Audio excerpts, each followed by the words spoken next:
चलिए जानते हैं आज के देश और दुनिया के महत्वपूर्ण 20 बड़ी खबरें सिर्फ 5 मिनट में। पर अभी तक आपने इस वीडियो को लाइक नहीं किए हैं तो लाइक कर लीजिए, चैनल पे नए हैं तो चैनल को सब्सक्राइब कर लीजिए। तो चलिए वीडियो को स्टार्ट करते हैं। और आप किस शहर से न्यूज को देख रहे हैं कमेंट में जरूर लिखिए। भाजपा को दुर्ग में जोर का झटका लगा। पाटन से बीजेपी की जिला पंचायत सदस्य मोनू ने ज्वाइन की कांग्रेस। पूरी जानकारी आपको विस्तार से देंगे, वीडियो को अंत तक जरूर देखें। बता दें कि पाटन क्षेत्र से भाजपा के जिला पंचायत सदस्य मोनू साहू ने कांग्रेस का दामन थाम लिया है। साहू को पार्टी में प्रवेश मुख्यमंत्री भूपेश बघेल ने दिलाया। भाजपा के जिला अध्यक्ष जितेंद्र वर्मा ने मोनू का इस्तीफा स्वीकार कर लिया है। जानकारी के मुताबिक मोनू भारतीय जनता युवा मोर्चा के प्रदेश कार्यकारिणी सदस्य भी है। मोनू को पाटन क्षेत्र में बड़े जनाधार वाला नेता के रूप में जाना जाता है। साहू के कांग्रेस में जाने के भाजपा को करारा झटका लगा। एक तरफ जहां भाजपा मिशन 2025 की तैयारी में लगी, संगठन को मजबूत करने के लिए बड़े नेता लगे हुए हैं, ऐसे समय में साहू का अचानक कांग्रेस पार्टी ज्वाइन भाजपा के लिए बड़ा नुकसान बताया जा रहा है। मोनू साहू के इस फैसले की सूचना मिलते ही भाजपा जिला अध्यक्ष जितेंद्र वर्मा ने उन्हें पार्टी से निष्कासित करने का मैसेज कर दिया। मोनू ने अचानक इतना बड़ा फैसला क्यों लिया, इसके पीछे कई वजहें बताई जा रही है।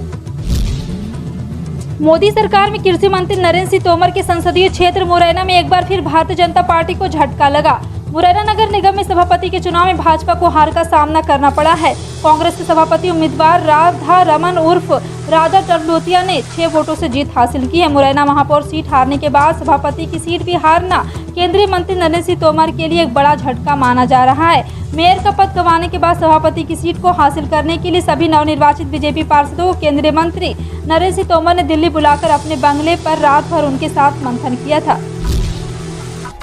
दिल्ली और एनसीआर के शहरों में पाइप के जरिए आपूर्ति की जाने वाली रसोई गैस शुक्रवार से 2.63 रुपये प्रति यूनिट महंगी हो गई है।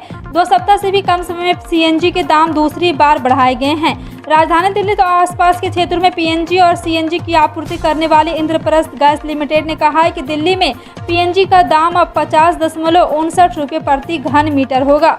अभी तक यह 47.96 रुपये प्रति यूनिट था। आईजीएल ने शुक्रवार को ट्वीट किया है कि इस बढ़ोतरी से गैस की उत्पादन लागत में बढ़ोतरी की आंशिक भरपाई हो पाएगी। अमेरिकी सीनेटर नैन्सी पेलोसी की ताइवान यात्रा को लेकर बवाल थमने का नाम नहीं ले रहा है। अमेरिका के इस कदम पर चीन उसे चेता चुका है। साथ ही बीते दिनों से ताइवान सीमा के पास मिसाइल परीक्षण कर रहा है।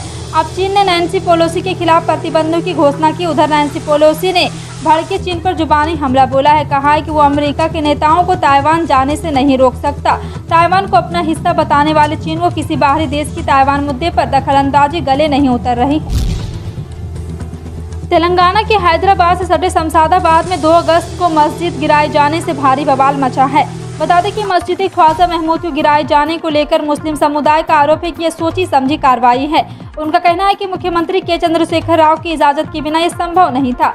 इस मस्जिद पर बुलडोजर चलाने को लेकर असदुद्दीन ओवैसी की पार्टी ने आरोप लगाया कि केसीआर ने हिंदू वोट के लालच में ऐसा कदम उठाया है। हालांकि ओवैसी ने अभी तक इस पर कोई बयान नहीं दिया है, लेकिन उनकी पार्टी के विधायक कौसर और पार्टी समर्थकों ने 3 अगस्त को बुधवार को मस्जिद की जगह पर नमाज पढ़ी और प्रदर्शन किया। बवाल बढ़ता देख पुलिस ने एहतियातन इलाके में धारा 144 लागू कर दिया है और उन्हें हिरासत में ले लिया। भारतीय नौसेना में वरिष्ठ माध्यमिक भर्ती और मैट्रिक भर्ती के लिए रजिस्ट्रेशन बंद हो गया है। अग्निपथ स्कीम के तहत इंडियन नेवी में एमआर और एसआर अग्निवीरों की भर्ती के रिकॉर्ड आवेदन आए हैं। नेवी एमआर व एसआर अग्नि भर्ती में भी 9.55 लाख युवाओं ने आवेदन किया है। खास बात यह रही कि इसमें महिलाओं ने 80,000 से ज्यादा आवेदन किए हैं। इंडियन नेवी ने अपने आधिकारिक ट्विटर हैंडल पर ट्वीट कर इस बारे में जानकारी दी। भारतीय नौसेना में अग्निपथ योजना के जरिए रजिस्ट्रेशन प्रोसेस पूरा हो चुका है। किसी चुनाव के समय आंशिक राजनीतिक दल मतदाताओं को अपनी ओर आकर्षित करने के लिए लुभावने वादे करते हैं कि सत्ता में आने के बाद बिजली मुफ्त देंगे, लैपटॉप, साइकिल, टीवी आदि मुफ्त बांटेंगे। ये मुफ्त की रेवड़ियां बांटना हमेशा से विवादित रहा। यह चिंता का विषय है जिस पर प्रधानमंत्री भी कई बार चिंता जता चुके हैं। अब इस विषय पर सुप्रीम कोर्ट एक विशेषज्ञ पैनल का गठन करेगा जो यह बताएगा कि संदर्भ में किस किस्म के नियम होने चाहिए। यह स्वागत योग्य पहल है, लेकिन बेहतर होता है कि यह पहल संसद द्वारा की जाती है। लद्दाख में सीमा निर्धारण को लेकर भारत और चीन की सेनाओं के बीच शुक्रवार को बातचीत हुई। सूत्रों से मिल रही जानकारी के अनुसार इस वार्ता के दौरान दोनों पक्षों का फोकस एयर स्पेस उल्लंघन को लेकर बातचीत पर रहा। इसके अलावा दोनों ही पक्ष ने बातचीत के दौरान इलाकों की निशानदेही स्पष्ट रखने पर भी जोर दिया है।